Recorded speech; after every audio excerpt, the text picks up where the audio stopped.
نداء الحق صوت قد شجاني وبلغني الحقيقة والأماني وكان لي السبيل إلى المعالي ونورا للهداية والبيان.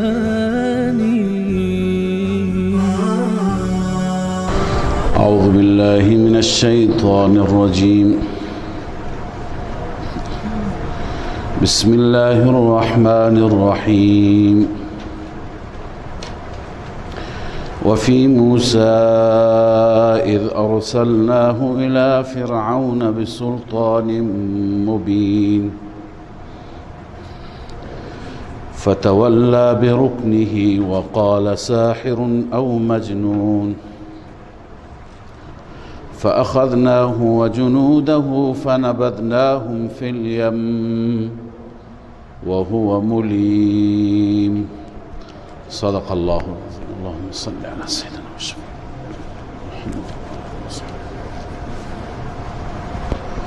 لا علم لنا إلا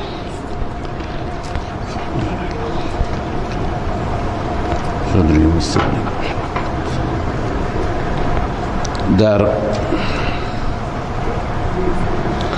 آیات گذشته و آغاز این سوره مبارکه عرض کردیم که بعد از اینکه در این سوره اثبات موضوع قیامت است، خداوند تعالی 5 نمونه از عذاب به صورت مختصر 5 نمونه ذکر می فرماید. نمونه های تخویف دنیوی هستند و نمونه های عذاب الهی هستند. نمونه اول متعلق به قوم لوط بود. الله تعالی بیان فرمود که ما برای همه اونها سنگریزه هایی که به شکل عذاب بودن تعیین کردیم و فرستادیم و اونها را هلاک و نابود کردیم. این نمونه دوم هست. و فی موسی، از نظر ترکیب این فی موسی بر ترکنا هست و ترکنا فیها آیتا و ترکنا فی موسی. همچنین ما در واقعه موسی و جریان موسی هم آیه و درس و عبرتی گذاشتیم. اذ ارسلناه الى فرعون بسلطان مبین، زمانی که ما فرستادیم موسی را به سوی فرعون با سلطان مبین، یعنی با معجزات ظاهر، با معجزات آشکار. موسی علیه السلام با چنین معجزاتی پیش فرعون رفت که هیچ جای انکار نبود، ولی فرعون عناد کرد، فرعون ضد کرد. قرآن تعبیر می‌فرماید فتولى برکنه و قال ساحر او مجنون. تولی به معنای رویگردانی، اعراض. فرعون رویگردانی کرد، فرعون سرپیچی کرد به رکنه، با تمام ارکان سلطنتش، با همه نیروهای نظامی و انتظامیش، با همه ملأ و درباریانش. و به موسی علیه السلام چه تهمتی زدند، چه گفتند؟ و قال ساحر او مجنون. گفت این جادوگر هست یا دیوانه هست. خب جادوگر چیزی دیگه هست، دیوانه چیزی دیگه هست، اینها با هم دیگر همخوانی ندارند. جادوگر کسی که باشد از نظر عقلی به کمال رسیده، خیلی خونده، درس خونده، و اگر دیوانه باشد که جادوگری بلد نیست. چرا فرعون دو چیز متناقض میگه؟ دو تا جمله و دو صفت ناروا به موسی نسبت میده، اما این دو صفت با هم متناقضند. مفسرین میفرمایند زمانی که فرعون معجزات را دید، معجزات موسی علیه السلام را دید، اون زمان متحیر شد، اون زمان گفت ساحر، جادوگر. اما زمانی که موسی علیه السلام درباره خدای عزوجل و درباره قیامت صحبت کرد، درباره توحید و درباره قیامت، موسی گفت من رب العالمین فرستاده. گفت قال و ما رب العالمین؟ قال رب السماوات والارض و ما بینهما ان کنتم موقنین. موسی وقتی که از الله تعریف کرد که چه ذاتی هست و از قیامت و از عذاب در قیامت ذکر کرد، اینا در عقل ناقص فرعون نگنجید. فرعون اینها را درک نکرد، متوجه نشد، لذا در این هنگام به موسی گفت مجنون، تو دیوانه ای. خودش دیوانه بود، نمیفهمید، درک نمیکرد یعنی چه، لذا به موسی گفت مجنون. بنابراین پس ساحر در یک زمان گفت در زمان مشاهده معجزات، و مجنون در یک زمان دیگه گفت، زمانی که موسی علیه السلام تشریح کرد برای او هم مبدأ را، هم معاد را، هم توحید و یکتاپرستی را و هم قیامت را.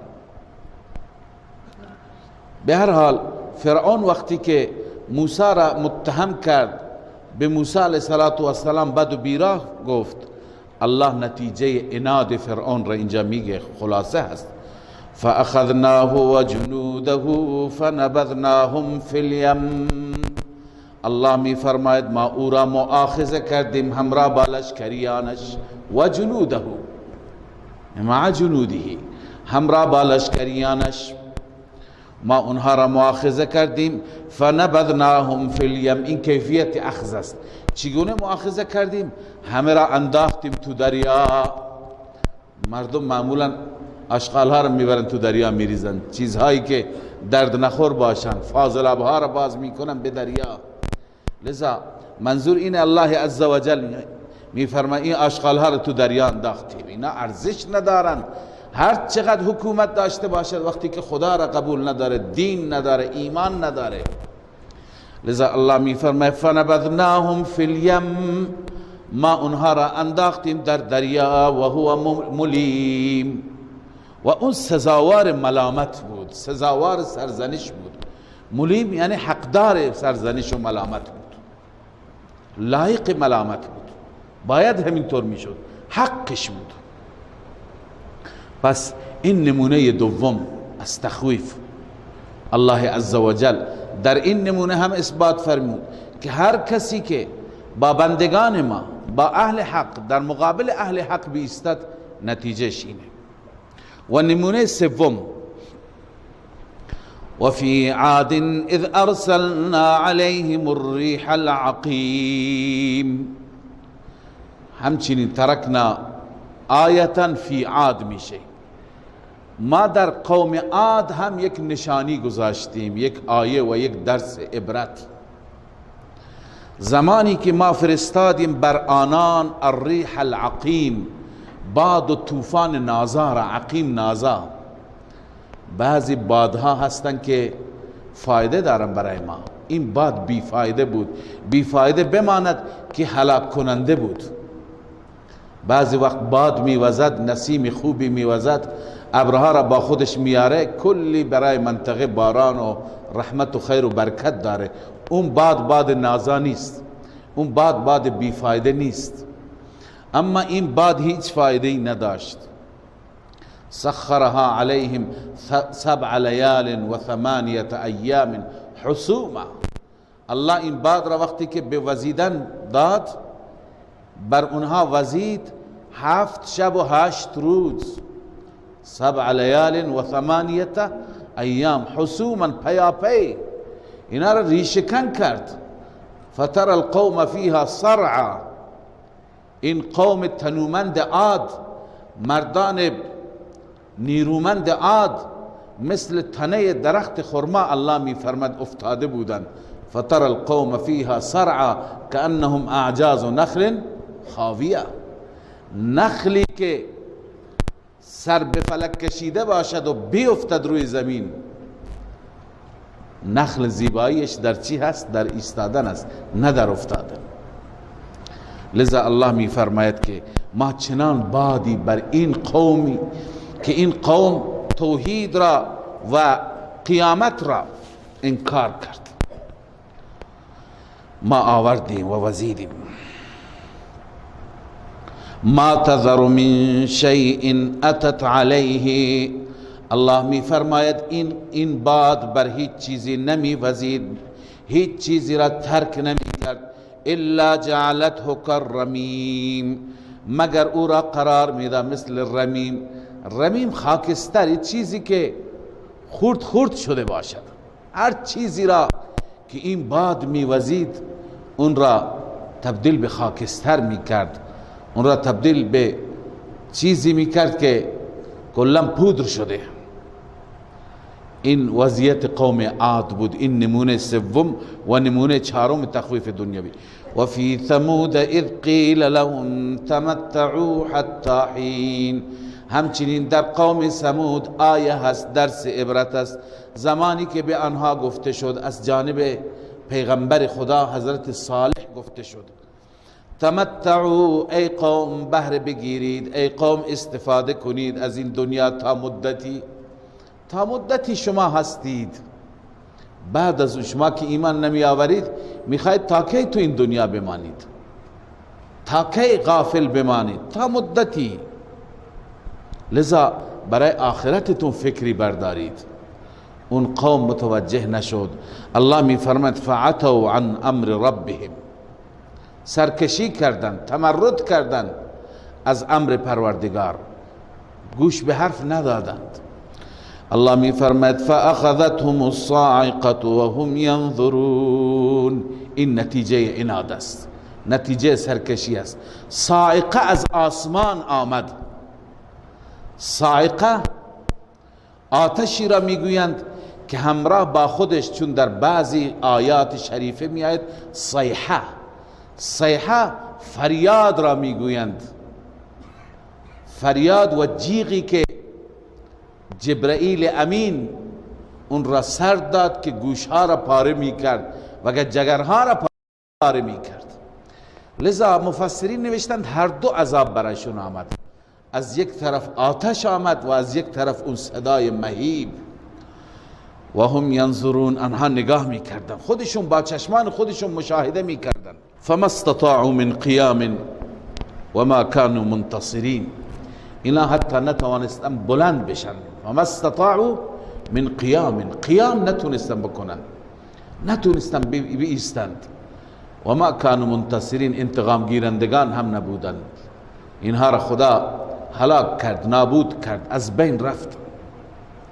لذا اینا همه اقوامی الله داره ذکر میفرماید در سوره های دیگر به تفصیل واقعشون آمده که اونها چی گفتن، پیامبران چی گفت، اینها چطور پیامبران را اذیت کردند. اینجا خداوند به صورت نمونه ذکر میفرماید. لذا آخرین نمونه قوم نوح است. الله میفرماید و قوم نوح من قبل، ای اهلکنا قوم نوح من قبل، ما قبل از همه اینها، چون نوح علیه السلام قبل از اینها بود، قبل از عاد بود، قبل از ثمود بود، قبل از فرعون بود، قبل از همه اینها ما هلاک کردیم قوم نوح را. سبب هلاکت چی بود؟ انهم كانوا قوما فاسقین. الله می فرماید اینها قوم فاسقی بودن، مشرک بودن، فسق و فجور کردند، لذا به عذاب خدا گرفتار شد. لذا این 5 قوم بود که بیشتر خدای عزوجل در این سوره ها، در سوره قمر هم می آید، همین 5 قوم را ذکر می فرماید. اما در هر سوره مطابق شرایط و تعبیرهای همون سوره الله تعالی احوال اینها را بیان می فرماید. لذا بعد از اینکه اینها نمونه های تخویف دنیوی بودند، الله تعالی دلیل دیگری برای اثبات قیامت بیان می فرماید. این دلیل عقلی هست، یعنی چیزی هست که عقل را بکار ببریم میفهمیم که قیامتی هست. الله می فرماید والسماء بنیناها بأید و انا لموسعون. ما آسمان را بنا کردیم با قدرت خودمون، بأید، با قدرت و نیرو، و انا لموسعون، ما قدرتمون بسیار وسیع هست. لموسعون را تفسیر مدارک نوشته لقادرون، منظور قدرت ما وسیع هست، قدرت ما زیاده. آسمان را با این وسعت، با این پهنایی خدا درست میکنه. انسان چیه که انسان را نتوند دوباره خلقش بکنه، دوباره زندهش بکنه. والارض فرشناها، زمین را ما فرش کردیم. فنعم الماهدون، ما بهترین فرش کننده هستیم. چه فرش خوبی برای شما. و من کل شیء خلقنا زوجین، الله می فرماید از هر چیز ما آفریدیم زوجین. زوجین معنی نیست دوتا، بلکه زوجین کنایه از تنوع است، یعنی متنوع. من كل شيء خلقنا اصناف ذات عدد فوق الواحد، تفسیر مزاری گفته، یعنی اصناف مختلف بیشتر از یک نوع، بعضی ها 2 نوع، بعضی ها 3 نوع، بعضی ها 4 نوع. متنوع آفریدیم، رنگ به رنگ آفریدیم، جور جور آفریدیم. لعلکم تذکرون، این حکمت مصنوعات است. اینها را که الله آفریده به خاطر چی؟ شاید شما پند بگیرید، شاید شما بفهمید که ذاتی که این همه زیبایی ها، این همه تنوعات را آفریده، این ذات چه ذات قدرتمندی هست، مثل او اصلا نیست. ففروا الی الله، بعد از این دلائل توحید خداوند ما را دعوت میده به سوی خودش. ای بندگان من، ففروا، فرار به معنی سرعت، شتابیدن، بشتابید به سوی خدا، فرار کنید به سوی الله بروید.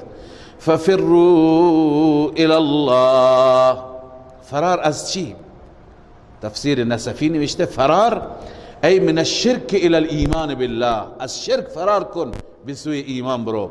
و من طاعت الشیطان الی طاعت الرحمن، از طاعت شیطان فرار کن، از طاعت نفس و هوای نفس فرار کن، برو به سوی طاعت الرحمن.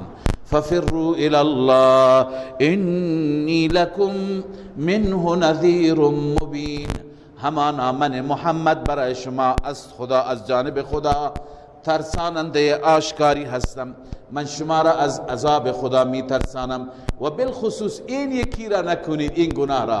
ولا تجعلوا مع الله الها آخر، شما قرار ندهید همراه با الله معبود دیگر، در کنار الله کسی دیگر را عبادت نکنید، از کسی شما طلب نکنید، کسی را به عنوان فریاد رس، حاجت روا، مشکل گشا نخوانید. ولا تجعلوا مع الله الها آخر انی لکم منه نذیر مبین، من محمد برای شما از جانب الله ترساننده آشکار هستم، شما را از عذاب الهی بیم میدهم و میترسانم. الله عزوجل میفرماید که همه انبیا که این دعوت را آوردند، پیروانی اونها به پیغمبران چی گفتند؟ ساحر و مجنون. یعنی حرف تمام امتهای گمراه مثل هم است. کذالک ما اتی الذین من قبلهم، همچنین نیامدند کسانی که قبل از اینها بودند، یعنی اقوام گذشته مشرکان گذشته نیامدن پیش آنان هیچ رسولی هیچ پیامبری نیامد الا قالوا ساحر او مجنون، مگر اونها به پیغمبران چی گفتند؟ ساحر گفتند یا دیوانه گفتند. حال الله عزوجل می فرماید اینها اینقدر حرف تمام گمراهان با هم نزدیکه که اتواصوا به، آیا همدیگر را وصیت کردن به این چیز؟ آیا برای نسل‌های بعدیشون وصیت کردن که هر پیغمبری آمد شما هم بگید ساحر و مجنون؟ اتواصوا به. این آیه مثل اون آیه سوره بقره میماند که الله تعالی اونجا میفرماید كذلك قال الذين من قبلهم تشابهت قلوبهم، همچنین گفت کسانی که قبل از اینها بودن دلهایشون مشابه هم است. از نظر چی؟ از نظر عناد، از نظر انکار. لذا الله میفرماید آیا مشرکان گذشته مشرکان فعلی را وصیت کردند که اینا مثل هم با انبیا مبارزه میکنند؟ بل هم قوم طاغون. علت اصلی و اشتراک اصلی اینه که اینها قوم طغیانگر و سرکشند. پیشینیان هم طاغون بودند، اینها هم طاغونند، اینها هم طغیان میکنند. لذا الان از اینجا به بعد الله عزوجل پیامبرش را محبوبش را تسلی میده، شما کارت را بکن، تبلیغت را بکن، نگران نباش. فتول عنهم، از آنان اعراض کن بعد از اینکه تبلیغ کردی، از آنان روی گردانی کن. فما انت بملوم، شما نیستید ملامت شده، قابل ملامت، شما کارتون را میکنی. و ذکر فان الذکر تنفع المؤمنین، ای پیامبر من، ای حبیب من، شما تذکر بده، پند بده این قوم را. فان الذکر، همانا پند فایده میبخشد به مؤمنین. این جمله زرینی هست، پند مؤمنین را فایده میبخشد. واقعا هر وقتی که ما هر چی که پند و اندرز، بالخصوص پند و اندرزهای الهی که قرآن است و انبیا که احادیث هستند، اینا را هر چی گوش کنیم بیشتر نفع میبریم، بیشتر برای ما فایده میاد، تقوای ما بهتر میشه، ایمان و اعتقاد و باور ما بیشتر میشه. و ما خلقت الجن، خب علت این همه آنچه که گذشت، این همه انبیا فرستاده شد چی بود؟ و ما خلقت الجن والانس الا لیعبدون. الله می فرماید من جن و انس را خلق نکردم، نیافریدم مگر برای این منزل که فقط مرا عبادت کنه. الا لیعبدون ای الا لیوحدونی. ابن عباس میگه یعبدون به معنی توحید فی العبادت، یعنی در عبادت من کسی را شریک نگیرند. و خدای عزوجل هیچ نفعی از پیدایش و از خلقت انسان ها ندارد. من نکردم خلق تا سودی کنم، بلکه تا بر بندگان جودی کنم. الله میخواد جود بکنه، سخا بکنه. لذا الله میفرماید ما اريد منهم من رزق، من اراده ندارم از بندگان خودم هیچ نوع رزقی را، یعنی هیچ نوع عطایی را به من چیزی ببخشند. و ما اريد ان یطعمون، من نمیخوام از آنها که مرا بخورانند، مرا طعام بدن. یطعمون را بعضی گفتن ای یطعمو عبیدی، بندگان مرا غذا بدن، بندگان مرا خوراک بدن. نه، من خودم همه بندگانم را میدم، اونها کارشون را بکنن. ان الله هو الرزاق ذو القوة المتین، بدون شک الله هست و اوست رزاق، او هست بندگان را، تمام بندگان را به کثرت و به فراوانی رزق میده. ذو القوة المتین، اون ذات هست ذاتی که دارای قوت متین است، دارای قدرت مستحکم است و رزقش هم هیچ کم نمیشه. سبحان الله. مردم، این جمعیتی که الان است، اگر این جمعیت 200 سال پیش می بود حتما اون زمان مردمان می گفته همه از گرسنگی می میرن. اما هر چی که جمعیت بیشتر میشه الله عزوجل بیشتر میده. امکانات بهتر میشه، سفره ها رنگین تر میشه، ساختمان ها جدیدتر میشه، ماشین ها مدل بالاتر میشه، انسان ها پیشرفته تر میشن. معلوم میشه الله عزوجل هر انسانی را، هر نسلی را به اندازهش داره میده، ولی انسان دست پاچه است. میگه که فرزند کمتر زندگی بهتر، و اگر زیاد باشیم آبها تمام میشه، ذخایر تمام میشه، نان نداریم، جا نداریم، مسکن نداریم. ببینید الله عزوجل رزاقیت خودش را نشان میده. هرچه بیشتر میشه، هرچه جمعیت بیشتر میشه. الان پدران ما مثل ما میخوردند، در حالی که اون زمان جمعیت خیلی کمتر بود در 100 سال پیش. آبا و اجداد ما اونا شاید یک سالشون به اندازه یک ماه ما نیست. اون اندازه‌ای که ما تو یک ماه استفاده میکنیم از نعمت الله، اونها تو یک سال استفاده نمیکردن، در حالی که جمعیت اونها کمتر بود 100 سال پیش. ولی الله هست رزق میده، هر چی که بیشتر باشه بیشتر. ان الله هو الرزاق، و دارای قوت بسیار مستحکم هست.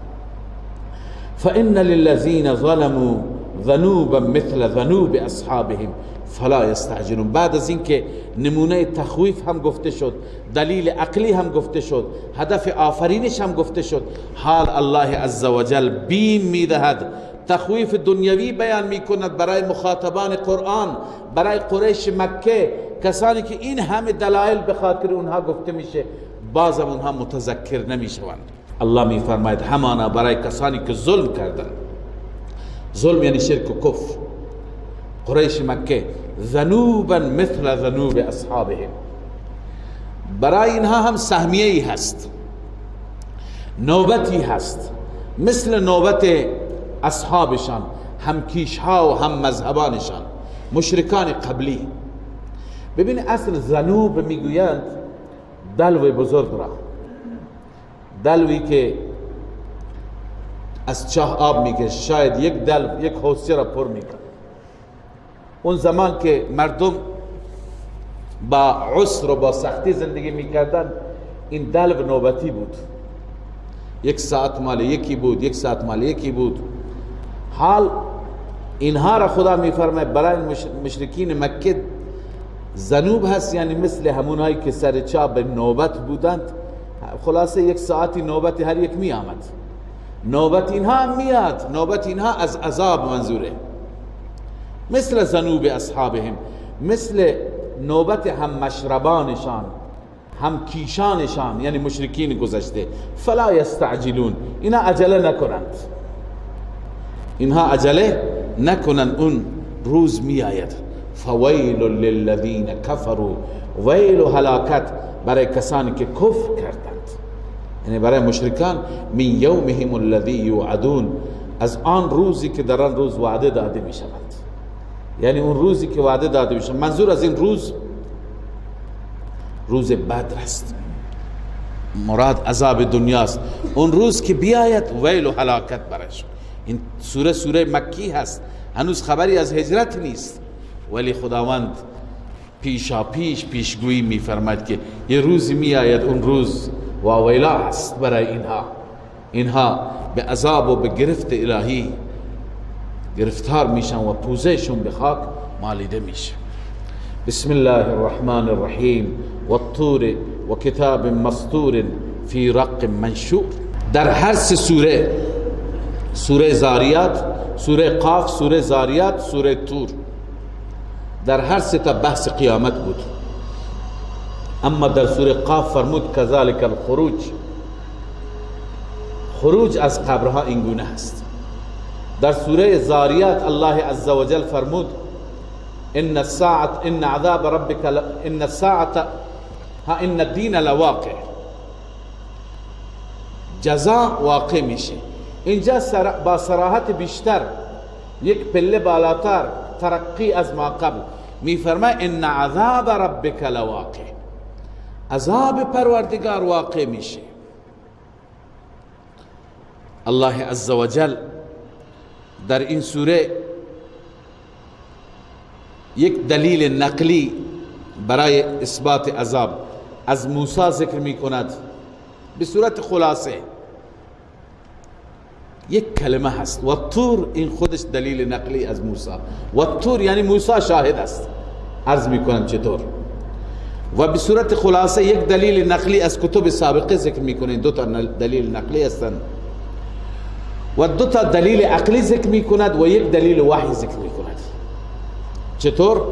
و طور دلیل اشاره به دلیل نقلی از موسی است و کتاب مسطور فی رق منشور اشاره به دلیل نقلی از کتب سابقه است و البیت المعمور اشاره به دلیل وحی است و السقف المرفوع اشاره به دلیل عقلی است و البحر المسجور هم اشاره به دلیل عقلی دوم است. توضیحش اینه که الله می فرماید طور شاهد است.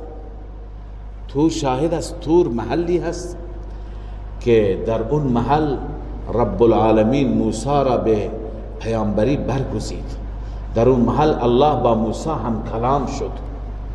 لذا طور شاهد است، یعنی موسی شاهد است که پیامبر ماست.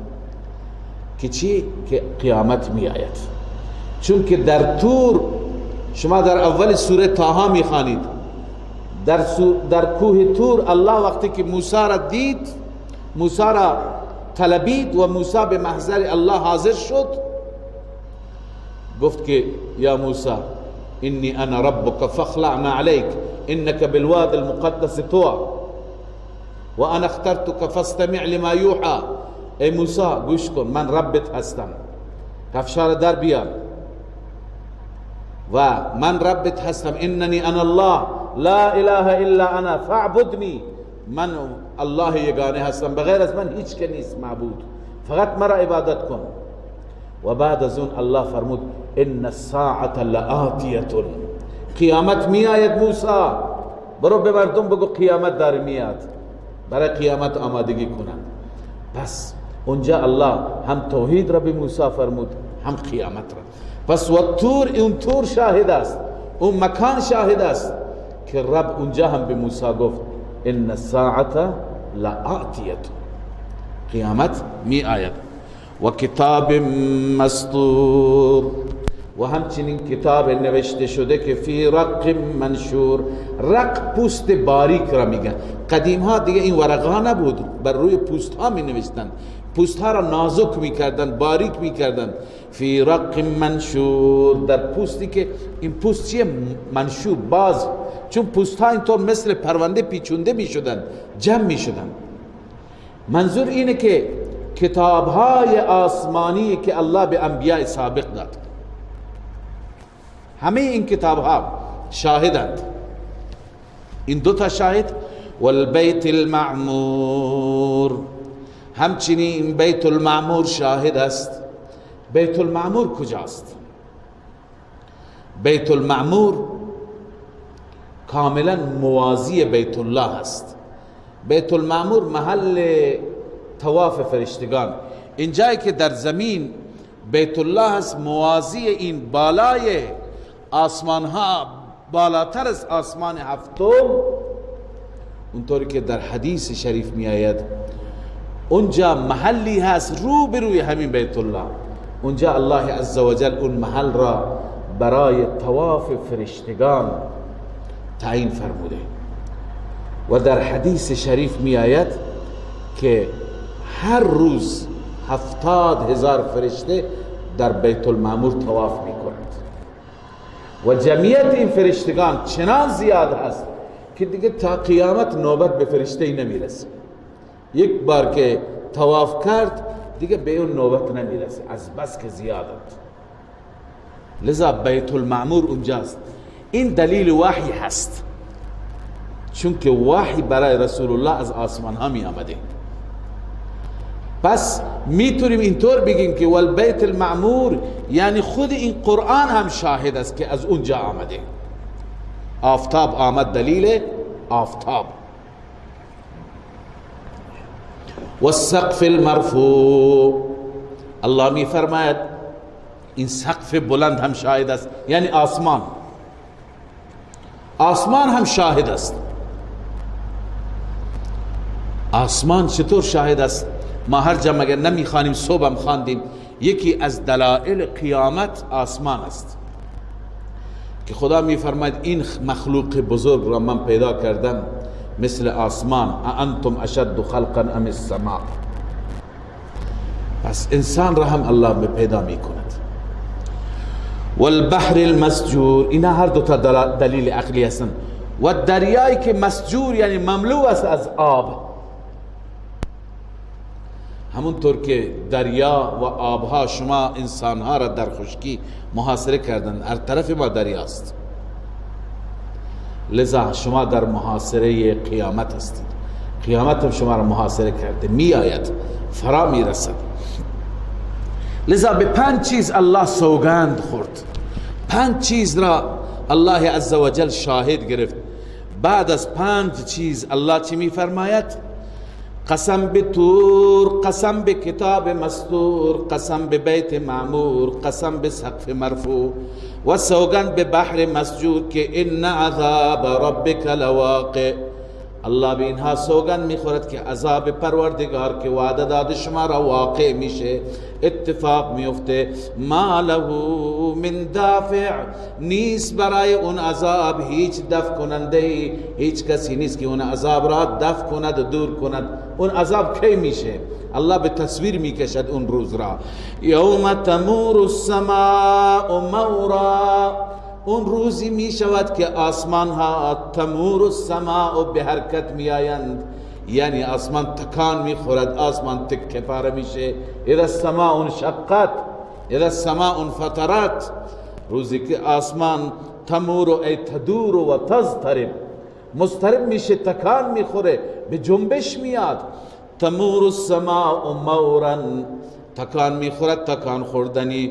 و تسیر الجبال سیرا، روزی که کوها به سیر می افتند. الله می فرماید کوها پودر میشند و مثل ریگها میشوند و روان میشند مثل آب. فویل یومئذ للمکذبین، روزی که اون روز سخت بیاید پس هلاکت و بدبختی برای کسی که تکذیب می کند عقاید حق را.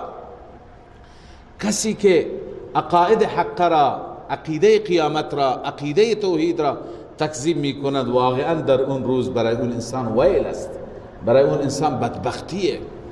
الذين هم في خوض يلعبون، اوصاف مکذبین را الله بیان می فرماید. مکذبین آنهایی هستند که فی خوض، در فرو رفتن گفتار و اقوال و اعمال، یعنی یک بار که تو اقوال فرو رفتن، وارد بحث های چرت و پرت شدن، یلعبون، بازی میکنن، بیهوده وقت میگذرانن.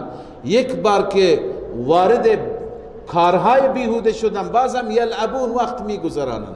خوض یعنی فرو رفتن، داخل شدن، وارد شدن، وارد هر بحثی میشن، وارد چیزهای بیهوده میشن. بعضی کارهای ما هم که بیهوده هست خطرناکه. بعضی جوانها عادت دارن یک بار که وارد یک بازی شدند دیگه دنیا بجنبد اون تکان نمیخوره، اون سرش و موبایلش، اون سرش و کارشه. لذا این همه فرو رفتگی، این همه استغراق که انسان غرق یک چیز باشد، اونم چیزی که لعب باشه، بازی چه باشه، بیهوده باشه، خوب نیست.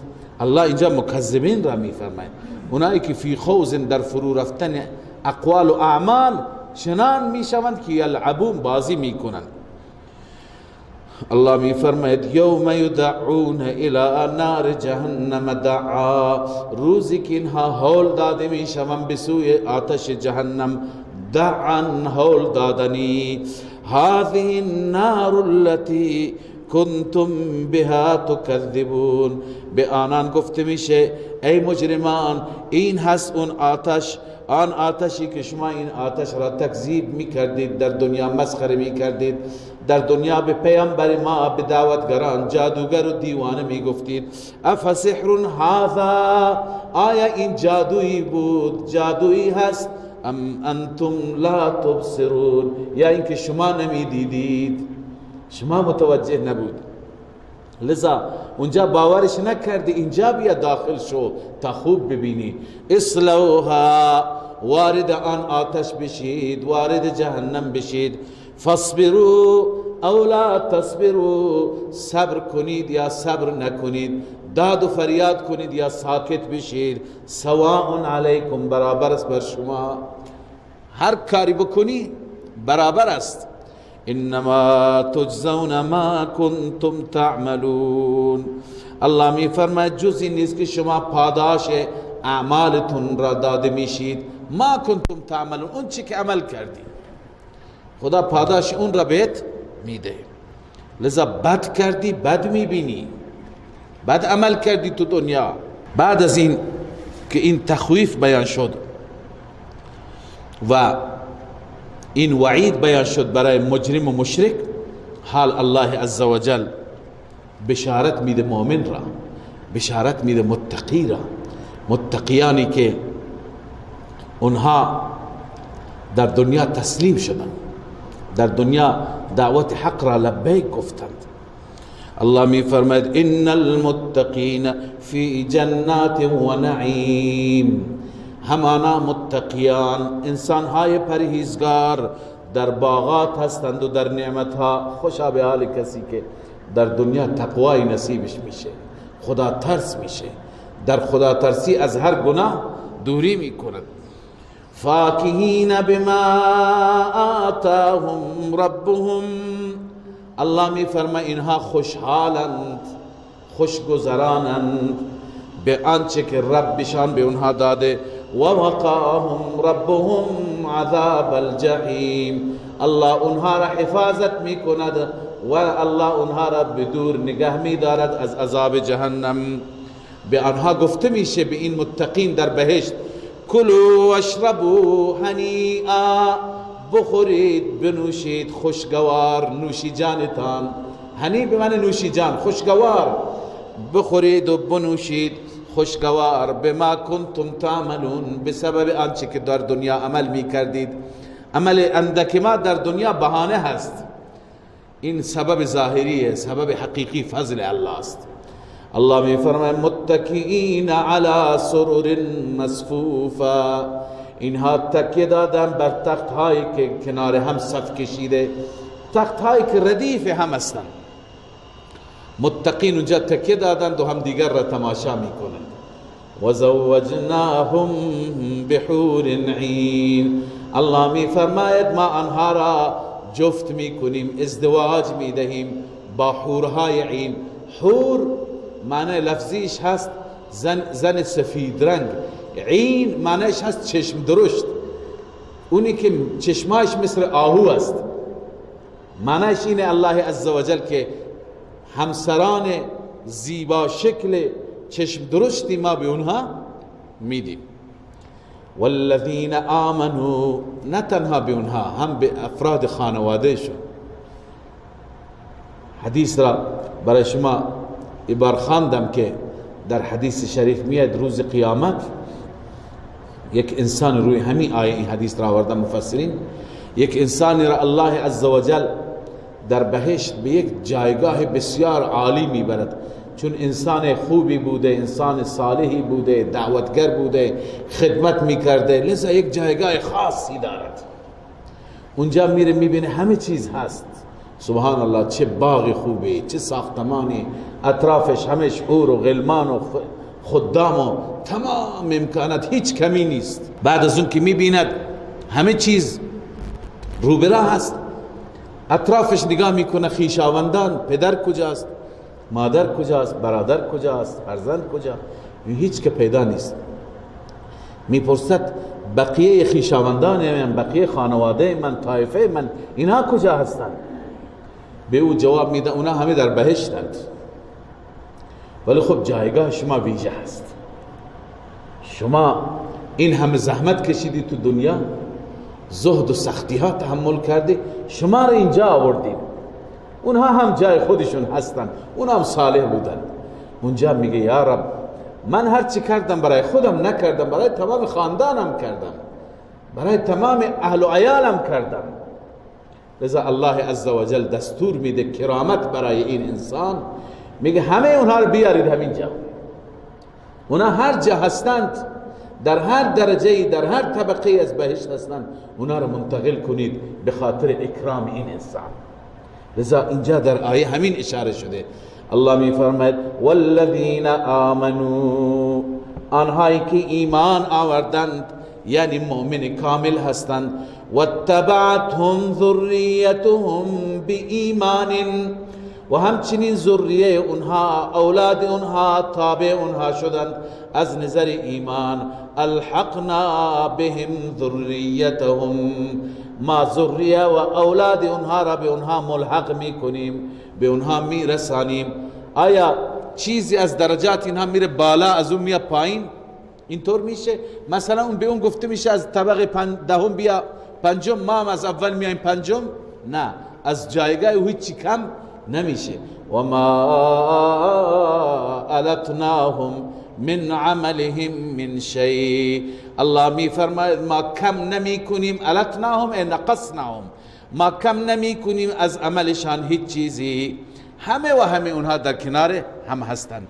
کل امرئ بما کسب رهین، هر انسانی به اون چی که کسب کرده گرفتار است. یعنی مشرکان به اعمال شرکیه خودشون گرفتارند، اونها حبس اعمال خودشون هستند و الله عزوجل این متقین را، مؤمنین را، صالحین را در درجات عالیه بهشت جا می‌دهد. و امددناهم بفاکهة و لحم مما یشتهون، هنوز ذکر بهشت است. الله می فرماید ما آنها را کمک میکنیم، یعنی برای اونها می آوریم، فراهم میکنیم، بفاکهة میوه ها، انواع میوه ها، و لحم گوشت ها، مما یشتهون آنچه که اونها اشتها بکن، هر چی دلشون بخواد. یتنازعون فیها، دست به دست میکنن در آن بهشت، کأسا جام شراب را، این دست به دست میکنن. بعضی گفتند کنایه از شوخی و مزاح هست، این از این میگیره به اون میده، و بعضی گفتند دست به دست میکنن به این معنی که به هم دیگه میدن، تعارف میکنن. لا لغو فیها ولا تأثیم، هیچ لغوی نیست، هیچ بیهودگی نیست در اونجا و هیچ گناهی نیست، هیچ کار بی جایی، بیهودهی، لغوی اونجا نیست، همش خوشی. و یطوف علیهم غلمان لهم، الله می فرماید اونجا دور میزند، میچرخند بر آنها غلمان لهم، نوجوانهایی که برای خدمتشون هست. غلمان و نوجوانهای مخصوصی که این نوجوانهای خادم، اینا افراد مخصوصی هستند. اینا تو قرآن همین اندازه آمده که بچه های زیباروی هستند. اینا کی هستند والله اعلم. بعضی چیزا که مفسرین میگه از روی فکر و اجتهاد خودشون میگن. بعضی میگه این بچه هایی هستند که در زمان بچگی فوت میکنن، بچه مسلمان ها هستند که اونها به زمان طفولیت میمیرن. بعضی میگه اینا بچه های کفار هستند که اونها هنوز به بلوغی نرسیدن که کفر بکنن و در بچگی مردن، اونها را الله خادم میکنه. بعضی میگن مثل حورها که حورها تو این دنیا نبودن، همونجا خدا اون نسل را درست میکنه، اینها را هم اونجا الله درست میکنه. علی ای حال هر چی باشد الله از اونها تعریف میکنه کأنهم لؤلؤ مکنون، چنان زیباروی هستند، چنان زیبا هستند که گویا مرواریدی هست. مکنون یعنی پوشیده، در بقچه پنهان شده. مروارید و هر چیز درخشنده زود غبار میگیرد، اما وقتی که اون را تو چادری، تو لباسی بپیچی، دی وقت ظاهرش بکنی می درخشد، زرق و برق دارد. لذا این بچه ها مثل مروارید اونجا می درخشند. و بعد اهل بهشت از نظر روحی، فکری، روانی هم بسیار راحت هستند. و اقبل بعضهم على بعض یتساءلون، الله می فرماید روبروی هم قرار می گیرن، بعضی بر بعضی از هم دیگه سوال می کنن. اهل بهشت چی می گوین؟ قالوا انا كنا قبل فی اهلنا مشفقین، آنها می گویند همانا ما بودیم قبل از این در دنیا در اهل و عیالمان میترسیدیم که خدا چه کار میکنه با ما. معلوم است خدا ما رو ببخشه یا ما نبخشه، ولی واقعا خدا بر ما لطف کرد. اونجا اونا شکر میکنن، شکرگزار میشن. فمن الله علینا، الله بر ما منت گذاشت، بر ما احسان کرد. و وقانا عذاب السموم، الله ما را حفاظت کرد از عذاب آتش.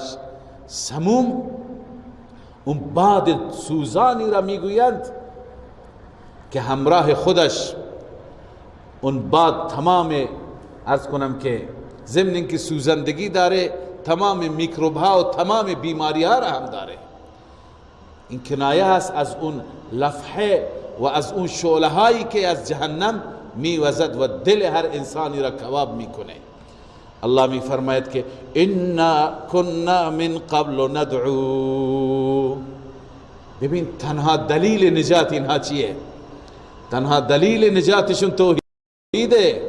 انا كنا من قبل ندعو، همانا ما قبل از این فقط و فقط الله را میخواندیم، بغیر از الله کسی را نمیخواندیم. كنا ندعوه لا غیره، غیر از خدا از کسی حاجت نمیطلبیدیم. انه هو البر الرحیم، بدون شک اون ذات بر هست، ذات احسان کننده هست و ذات مهربان است. بر ما مهربانی کرد، بر ما احسان کرد. امروز در این جایگاه، در این نعیم و بهشت الله ما قرار داریم. بعد از اینکه الله عزوجل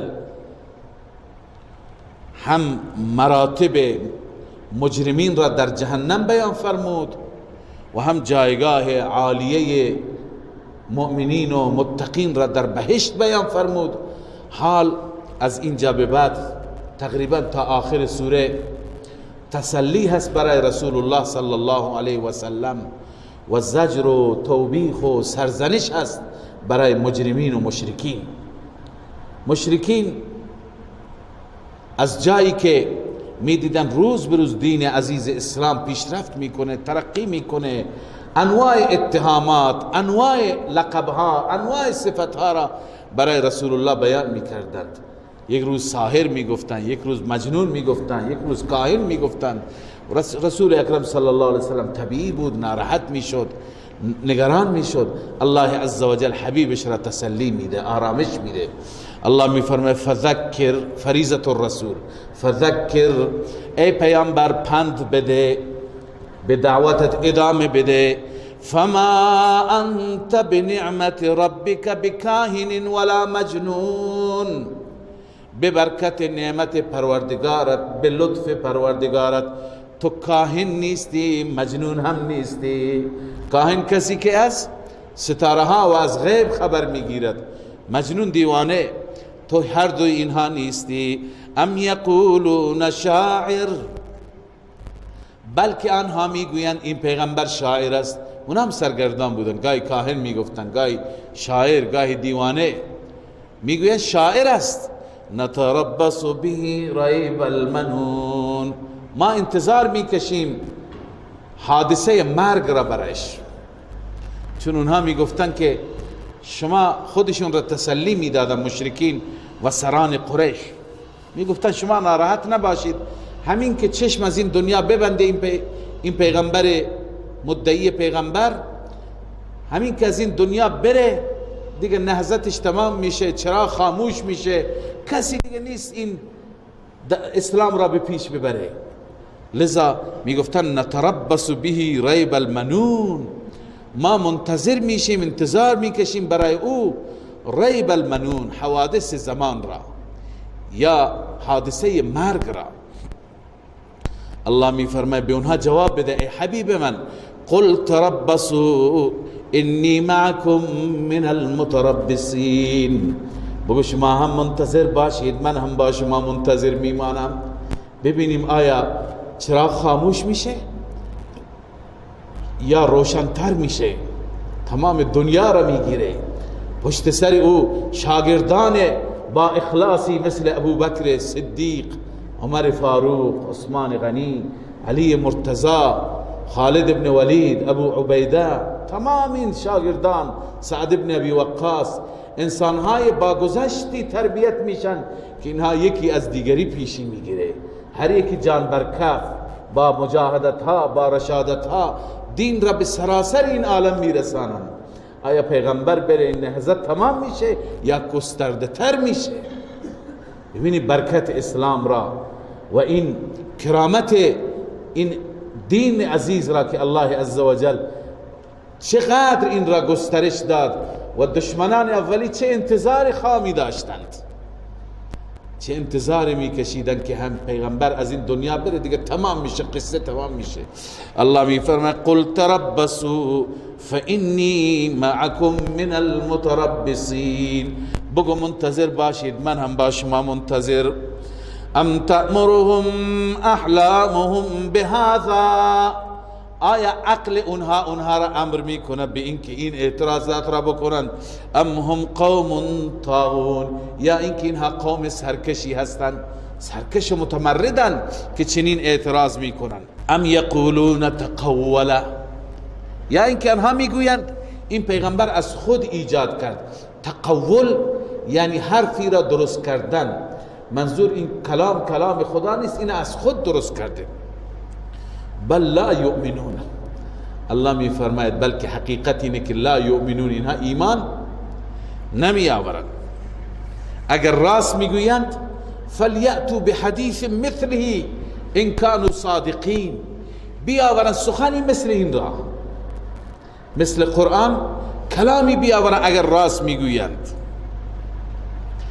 چنانچه نتونستن بیارند، تلاش کردند، جمع شدند، کوشش کردند، در هر دور و زمان قادر نشدند.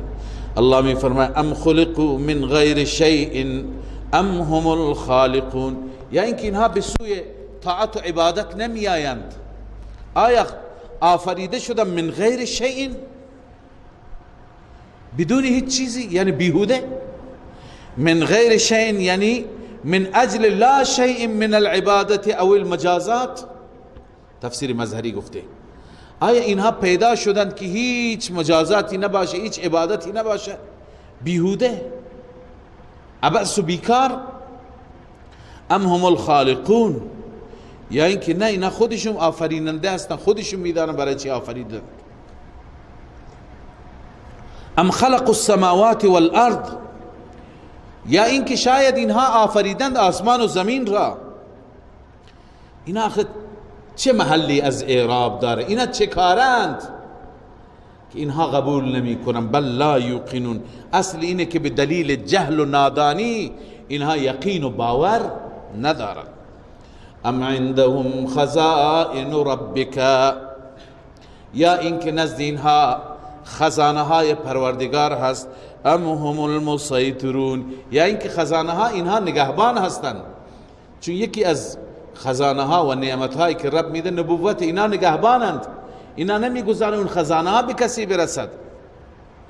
ام لهم سلم، یا اینکه اینها قبول نمی کنند شاید علت اینه که اینها نردبانی زدند به آسمان، یستمعون فی، در اون نردبان میروند و گوش میکنند.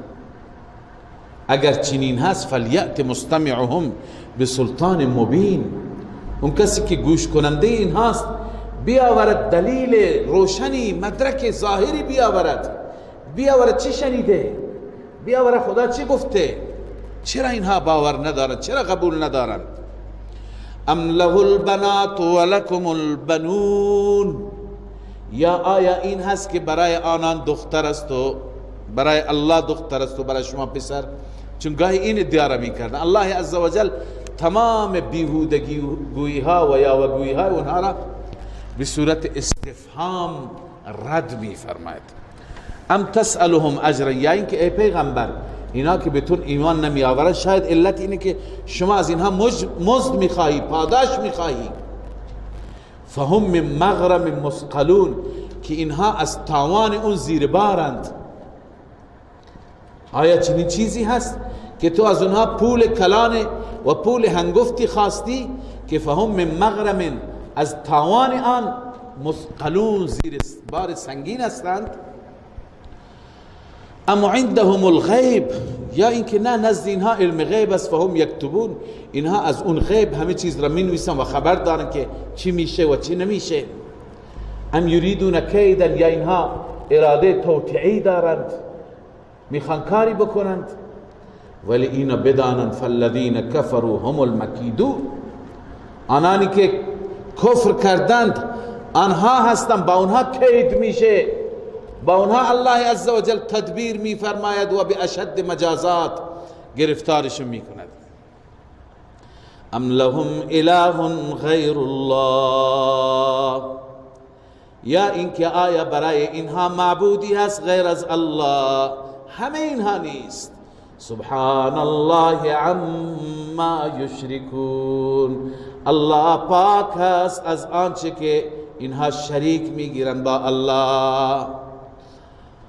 لذا الله عزوجل از شریک پاک است. اینا تمام خیالات و توهمات باطله و فاسده اونها هستند. و این یرو کسفا من السماء، به قدر اینها گمراهند، به قدری از راه بیراه هستند که اگر ببینن تکی از آسمان که ساقطن داره میفته، یعنی خدا اگر بخواد از آسمان عذاب بیاره، اینها با چشم خودشون عذاب را ببینن داره میفته، مثل همون قوم عاد چی میگند؟ یقولو سحاب مرکوم، اون ابری داره میاد مرکوم، یعنی پر از باران هست، ته به ته هست، از روی هم انباشته شده این ابر و پر از باران هست.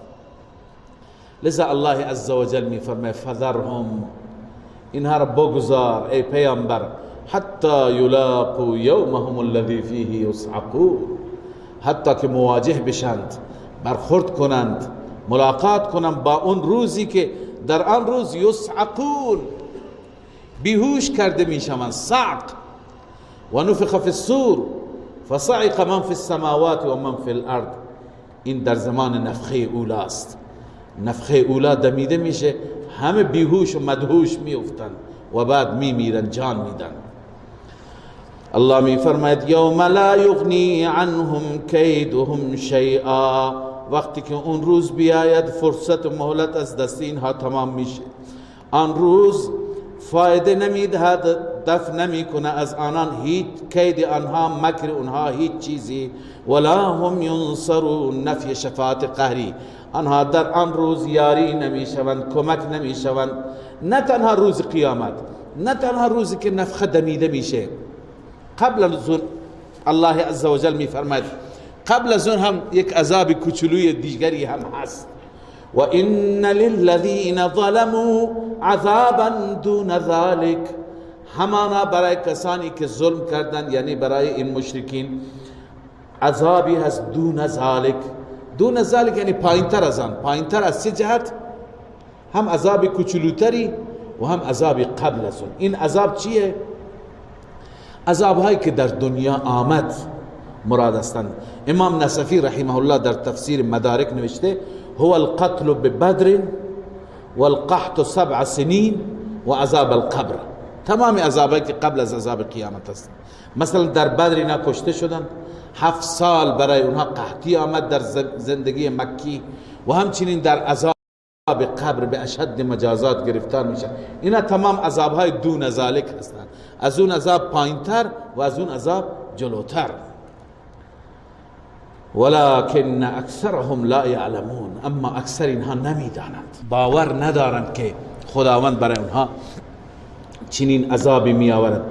لذا ای پیامبر ما تسلی میده الله در آخر سوره پیامبرش را، حبیبش را، شما صبر کن، واصبر، شما صبر کن لحکم ربک، به حکم پروردگارت، فانک باعیننا، همانا تو زیر نظر ما هستی، تو تحت سرپرستی ما هستی.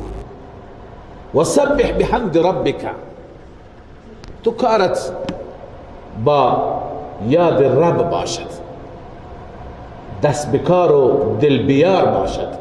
تسبیح و حمد ربت را بگو حین تقوم، وقتی که برمیخیزی صبح، و من اللیل، و همچنین شب، یعنی صبح و شب به معنی دائم است، تنها یک روز نه. و ادبار النجوم، پشت سر ستاره ها، یعنی روز بعد حتی ببین صبح، امروز صبح مثلا که شب وقتی که شب میشه و بعد از اینکه ستاره ها ناپدید میشن چه وقت سحر، چون ستاره تا سحر هستن، یعنی روز بعد. منظور اینه ادامه بده ذکر رب را داشته باش، چون که فإنک بأعیننا ای فإنک بمرء منا و تحت کلأتنا، تو در معرض دید ما هستی و تحت حفاظت ما هستی، والله یعصمک من الناس، خداوند تو را حفاظت میفرماید. به هر حال این سوره مبارکه تور بود که در این سوره خدای عزوجل با تأکید فرمود ان عذاب ربک لواقع. 5 چیز را یا 5 دلیل را آورد که عذاب پروردگار واقع میشه. در هر 3 تا سوره، هم سوره قاف، هم سوره زاریات و هم سوره تور، الله عزوجل عذاب را اثبات فرمود که عذابی در روز قیامت هست.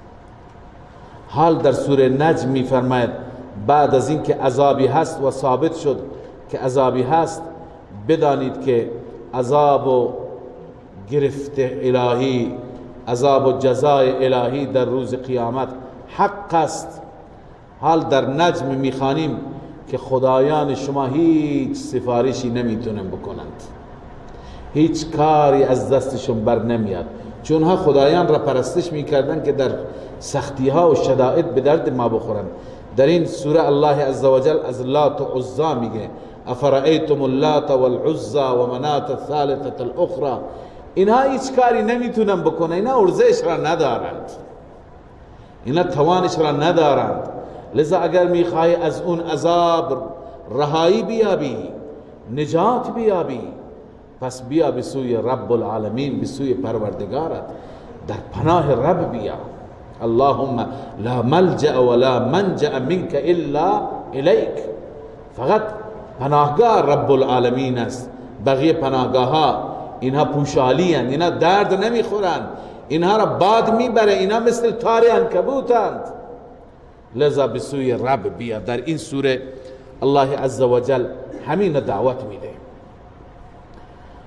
بله، والنجم اذا هوا، موضوع محوری این سوره پس نفی شفاعت قهری هست و این است که لات و عزات و منات را نخوانید، هیچ چیزی نمیتونن بکنن.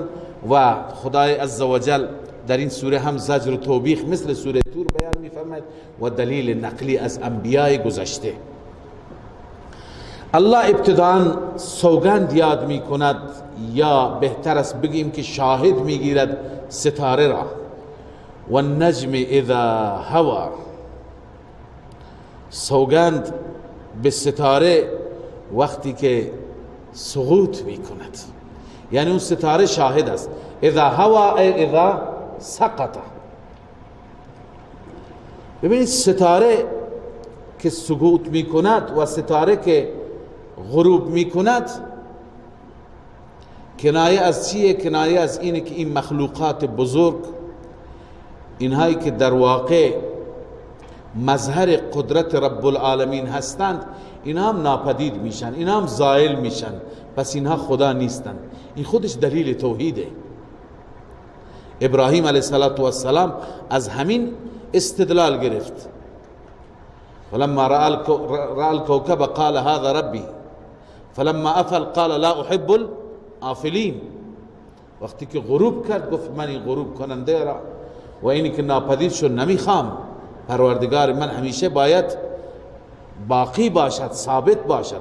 لذا پس این چه نوع دلیلی هست؟ دلیل بر این که تمام مظاهر قدرت ناپدید میشند، زائل میشند. ما ضل صاحبكم وما غوا، این جواب قسم است.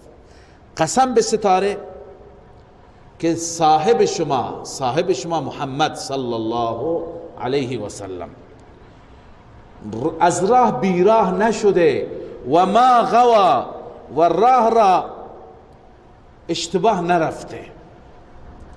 ببین دو چیز هستن، دو واژه، یکی ضلالت، یکی غوایت. ما ضل ما غوا. ضلالت اینه که انسان از همون اول راه را فراموش میکنه، برعکس میره، راه را اشتباه میره و وقتی که میبینه راه را گم کردم توقف میکنه، میدونه که من راه گم کردم، اینو میگن ضلالت. میره بعد میبینه نه این راه نیست، پس راه گم شد، منتظر میمانه تا کسی بیاد او را نشون بده. اما غوایت اینه که یک راه دیگری را اشتباهی گرفته، همون راه را میبره، فکر میکنه همینه، در حالی که اشتباه داره میره. لذا الله همینه میفرماید ما ضل صاحبکم، صاحب شما راه را گم نکرده، و ما غوا، و راه را اشتباه نبرده، و ما ینطق عن الهوا، نطق نمی کند، سخن نمی گوید از روی هوای نفس و خواهشات نفس، هرچی می گوید وحی الهی هستند. ان هو الا وحی یوحى، نیست این مگر وحی که وحی کرده میشه به سوی او.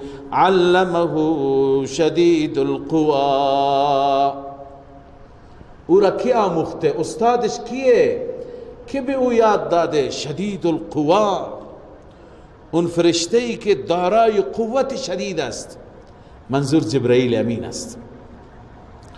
جبرائیل امین را شدید القوا میگویند به خاطر اینکه روستاهای قوم لوط را جبرائیل امین با وجود که یک شهر بزرگی بود به آسمان ها برد و از اونجا سرنگون کرد و زد مجدد به زمین. ذو مرة، دارای مره را چند معنا کردند. بعضی گفتن ذو مرة ای ذو هیئت حسنة، این فرشته شکل بسیار زیبایی دارد. بعضی گفتن ذو مره یعنی کسی که در عقل و فهم کامل باشه، یا اینکه زیبارو و خوش چهره باشد،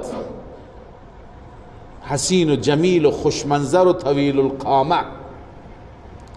لذا ذو مرة دارای زیبایی بود، فاستوا، مستوی شد بر افق، و هو بالافق الاعلا،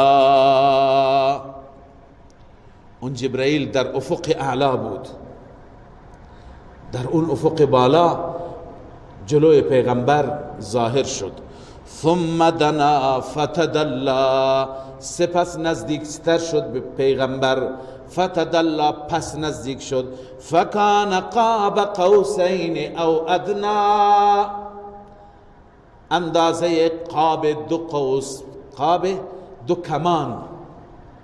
قاب قوس میگویند از محلی که مقبض یعنی اون جای دستگیره کمان است تا اون محلی که اون نخ است که تیر را به اون عرض کنم تکیه میدهند، این فاصله کم را میگن قاب قوس.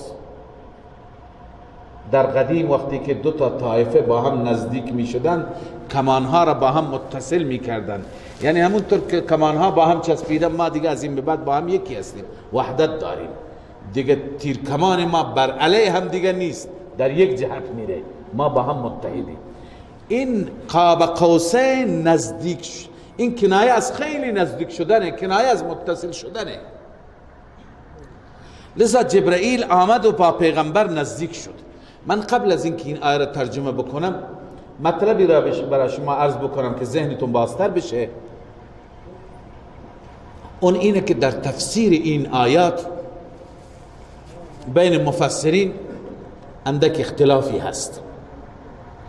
اصل اختلاف در اینه که در شب معراج، چون این مربوط به شب معراج است، در شب معراج رسول اکرم صلی الله علیه و سلم وقتی که به آسمان ها رفتند، آیا خداوند را در اون شب ملاقات کردند، دیدند، رؤیت کردند یا نه؟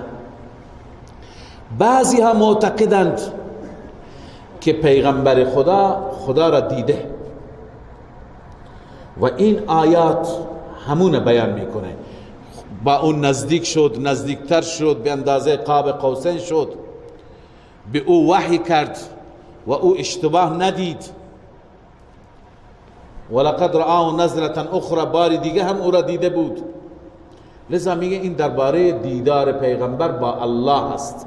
یک روایت از ابن عباس آمده، بعضی این را اعتقاد دارند، اما جمهور بیشتر مفسران معتقدند که دیداری ملاقاتی صورت نگرفته. رسول الله صلی الله علیه و سلم رب را در اون شب ندیده، چون که الله عزوجل در این دنیا دیده نمیشه. موسی علیه السلام میخواستن ببینن، ندیدند. چرا؟ مثل موسی در اون شب هم کلام شد، الله کلام فرمودند، آن حضرت اونطور که شأن الله است آن حضرت شنیدند، اما رؤیت و دیداری صورت نگرفت. این دیدار که قرآن تعریف میکنه، این دیدار بین رسول الله و جبرائیل بود. خب شما میگه هر روز پیغمبر جبرائیل را میدید، درسته، هر روز پیغمبر میدید، ولی هر روز به شکل انسان میدید. در حدیث شریف میاد به شکل دحیه کلبی میدید. در این شب به شکل اصلیش دید، دوبار به شکل اصلی دید. اینم ویژگی رسول الله صلی الله علیه وسلم. همه انبیا جبرائیل را دیدن ولی به شکل اصلی هیچ که ندیده. یک بار در اول بعثت، در اولین روزهای پیامبری، وقتی که جبرائیل را دید، جبرائیل او را صدا زد، این طرف اون طرف نگاه کرد، آخر به افق نگاه کرد. آن حضرت میفرمند من دیدم که از مشرق تا مغرب همه افق را گرفته پرهای جبرائیل. اونجا بود که رسول الله بیهوش شد، از حال افتاد. یک بار اونجا دید، یک بار شب معراج دید. پس این ملاقات جبرائیل است. کسی جلوی ام المؤمنین عایشه رضی الله تعالی عنها گفت که پیغمبر خدا در اون شب خدا را دیده، حضرت عایشه عکس العمل نشان داد، ناراحت شد، گفت که هر کسی که بگوید پیغمبر خدا را دیده، اون بر پیغمبر و بر خداوند افترا گفته. گفتن ای ام المؤمنین این آیه پس معنیش چیه؟ گفت من اولین کسی بودم که درباره این آیه از رسول الله صلی الله علیه وسلم پرسیدم. رسول الله فرمود که او جبرائیل بود که من با او نزدیک شدم، جبرائیل بود که فاصله ما این اندازه شد. پس این جبرائیل بود، خدای عزوجل نبود. خدا از مکان پاکه، خدا از جسم پاکه. لذا الله می فرماید فکان ثم دنا فتدلا، سپس جبرائیل نزدیک شد، فتدلا پس نزدیکتر، فکان قاب قوسین او ادنا، پس به اندازه قاب دو قوس، دو تا کمان یا نزدیکتر از آن. فاوحى الى عبده ما اوحى، اینجا الله وحی کرد به بندش اون چیزی که وحی کرد. ما کذب الفؤاد ما رأى، دل دروغ نگفت آنچه که دید، یعنی واقعیت بود. افتمارونه علی ما یرا، آیا شما شک دارید در بر آنچه که دیده؟ رسول خدا جبرائیل امین را دیده، شما شک دارید؟ در حالی که ولقد رآه نزلة اخرى، همین پیامبر بار دیگر جبرائیل را دید. کجا؟ عند سدرة المنتهى، نزد سدرة المنتهى. پس بار اول در بعثت بود. ببینید علامه ابن کثیر نوشته و کان هذه الرؤیة الاولى فی اوائل البعثه، این دیدنی که در این سوره هست در اوائل بعثت رؤیت اول پیغمبر هست. بعد ما جاءه جبرائیل علیه السلام اول مره، اولین باری که جبرائیل پیش او آمد. فاوحى الله الیه صدر سوره اقرأ، اون زمان خداوند آیات ابتدایی سوره اقرأ را نازل فرمود.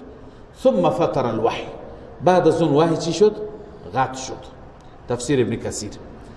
خب بیضاوی میگه قیل ما رها احد من الانبیاء، پیامبر را جبرائیل را هیچی که از انبیا ندیده، فی صورته در صورت اصلیش، غیر محمد صلی الله علیه و سلم مرتین، غیر از محمد که 2 بار جبرائیل را دید، مرة فی السماء و مرة فی الارض. یک بار که در زمین بود همون اول بعثت و یک بار که در آسمان بود. لذا الله می فرماید ولقد رآه نزلة اخرى عند سدرة المنتهى. او را دید یک بار دیگر نزد سدرة المنتهى، درخت سدر، درخت کنر به اصطلاح. سدرة المنتهى یک درختی هست که اونطور که در روایات تعریفش آمده هم فراتر از این عقل دنیوی ماست. میگویند که ریشه های این درخت و اصول این درخت زیر 7 طبق زمین هست، زیر زمین هاست و شاخه های این درخت بالای آسمان هست. والله اعلم. سدرة المنتهى چرا میگم منتهى؟ به معنی اینه که منتهى الیه فرشتگان زمینی و فرشتگانی که از بالای آسمان ها میاند. فرشتگان که از لوح محفوظ میاند، اونای گروه دیگه هست، اونا اصلا به زمین نیامدند و نمیاند، از بالاتر از آسمان ها میاند، از اونجا دستورات را، وحی را، برنامه ها را می آورند تا اون درخت سدره که بالای آسمان 7 است. و این فرشتگاه هم اونجا میرن، یا گویا منتهای اینها و ایستگاه آخر اینها هم اونجاست. ایستگاه اونهایی که از بالا میان هم اونجاست. هر دو گروه اونجا هم دیگر را ملاقات میکنن. اون فرشتگان هر چی باشه تحویل این فرشتگان میدن. عند سدرة المنتهى. و در حدیث همین قد آمده که غشی رسول الله صلی الله علیه وسلم تعریفش کرد. غشیها نور الرب، نور پروردگار او را تحت پوشش قرار داده. او الملائکه تقع علیها، ملائکه نورانی بر او بودند. کما یقع الغربان علی الشجره، چنانچه کلاغ بر درخت چطور میشیند، ملائکه اینطور بر سدرة المنتهى نشسته است. نور است اونجا، مثل پروانه ها هستند. و در حدیث دیگه آمده که سدر چون درخت کنر را میگن، کنر اون میوهاش به اندازه کوزه بودند. والله اعلم، ما از حقایق اون عالم زیاد سر در نمیبریم مگر اینکه اونجا بریم. لذا الله می فرماید که عندها جنت المأوى، شرف سدرة المنتهى جنت المأوى همون جاست. اونجا جنتی که جای رجوع همه ماست انشاءالله اونجاست. اذ یغشی السدرة ما یغشی، زمانی که سدره را تحت پوشش قرار داد، آنچه که تحت پوششش قرار داد، یعنی ملائکه و نور پروردگار. بله، ما زاغ البصر و ما طغى، چشم کج ندید و منحرف ندید. طغى طغیان، اشتباه را میگند. لقد رأى من آیات ربه الكبرى، همانا پیامبر خدا از آیات بزرگ رب خودش اونجا مشاهده کرد. عجایب اونجا بود، خلایق اونجا بود. سبحان الله.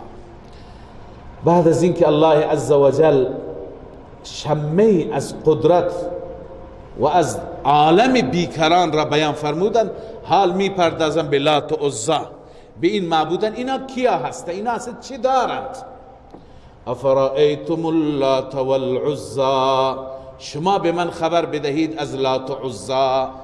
لات و عزی حقیقتش را ما خواندیم، و منات، اینا 3 بت بودند که بعضی میگن در کعبۃ الله، اما بعضی میگن بیرون کعبۃ الله، در یک وادی از وادی های مکه ردیف اینها با فاصله قرار داشتند که بعضی از انصار مدینه و از قبائل مدینه از اونجا احرام می‌بستن، به خاطر همینها حج می‌کردن، اصلا بیت الله نمی آمدن، اونها را مقدس می‌دانستن. اصل لات مردی بوده که یلط السویق، ستو و سویق درست میکرد برای حاجی ها، لذا اون را لات، سنگ او را بعداً معبد قرار دادن، نماد عبادت قرار دادن، خودش را عبادت کردن. عزی جنیه‌ای بود که در همون آستانه، در همون مزار رفته بود که وقتی که خالد ابن ولید رضی الله تعالی عنه آمد که از بین ببرد، اون از درون این بت خارج شد و آه و فغان و ویلا می گفت. حضرت خالد زد سرش را جدا کرد تا اون ناپدید شد. لذا معلوم میشه که در این مزارات که گاهی مردم فریب میخورند، گاهی مردم میرند و میگن ما حرکاتی میبینیم، نور میبینیم، فلان میبینیم، دست خشک میشه، پا خشک میشه، صدا میاد، این همه جنیات هستند. جنیات گاهی امکان در به شما کرامت‌های هم نشان بدن، چیزهای خارق العاده نشان بدن که شما فکر کنید چنین هست. شما هر چی میبینید چیزی، حتی کرامتی به نظر خودتون میبینید، خارق العاده میبینید، شما اول بیایید با قرآن تطبیق بدید، ببینید که مطابق قرآن هست یا نیست. اگر مطابق قرآن نیست بدونید جنیه فریب میده، میخواد کلا سر ما بذاره. لذا عزا از اینها بود و منات سومین بته که کانو یحلون لمنات، از همونجا احرام میبستند برای منات میآمدند. لذا الله میفرماید که اینها، از اینها خبر بدهید، اینا کی هستند، اینا چه میتوانند بکنند. اولا اینا نامهای مؤنث هستند، شما اینا را دختران خدا میگید. الکم الذکر و له الانثى، برای شما مرد و برای خدا دختر. شما برای خودتون پسر میپسندید، برای خدا دختر. تلک اذا قسمت ضیزى، این تقسیم ناقصی هست، این تقسیم ناقصی هست. و بعد الله میفرماید این همه لقب به اینها دادید، اینا میتونن فلان مشکل حل کنه، اینا میتونن مشکل کشا باشه، اینا میتونن حاجت روا باشند، اینها میتوانند که گنج بخش باشند، گنج به ما ببخشند، اینا میتونند که به فریاد ما برسند. نام میگذارید، این نام را شما درست کردید. ان هی الا اسماء سمیتموها، نیست اینها مگر نامهایی که شما نامگذاری کردید. انتم و آباؤکم، شما و پدران شما. ما انزل الله بها من سلطان، الله به معبودیت اونها هیچ نوع دلیلی نازل نکرده، هیچ جا الله نگفته از اینها استمداد کنید. این یتبعون الا الظن، اینها تابعداری نمی کنن مگر ظن را. ظن اینجا به معنی خیالات بی اساس، توهمات فاسد، همه یه چیزی توهم میکنن، با خودشون فکر میکنن و اینها پیروی میکنن چه چیزی را؟ و ما تهوى الانفس، آن چیزی که هوای نفسشون باشه. اینا پیرو هوای نفس هستند، پیرو رب نیستند، پیرو دین نیستند. ولقد جاءهم من ربهم الهدى، در حالی که از جانب رب هدایت برای اونها آمده. بنویسید به واسطه پیامبر، به واسطه پیامبر از جانب رب چی آمده؟ هدایت آمده. ام للانسان ما تمنا فلله الاخرة والاولى. الله میفرماید که آیا برای انسان اون چیزی است که تمنا بکنه، هر چی دلش بخواد میتونه؟ نه خیر، انسان نباید تابع هوای نفس باشه هر چی تمنا بکند، بلکه نفس خودش را فدای دستور رب بکند.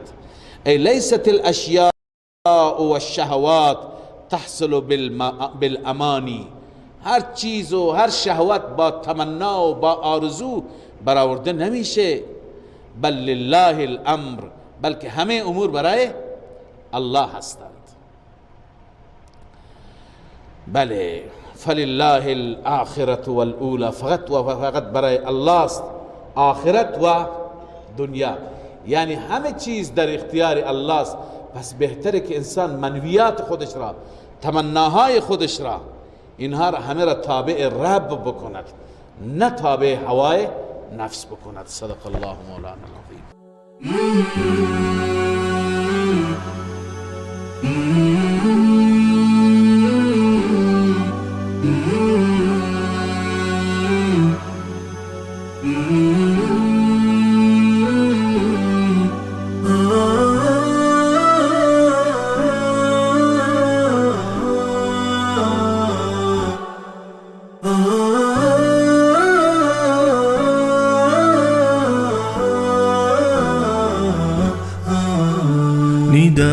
نداء الحق صوت قد شجاني وبلغني الحقيقة والأماني، وكان لي السبيل إلى المعالي ونورا للهداية والبيان.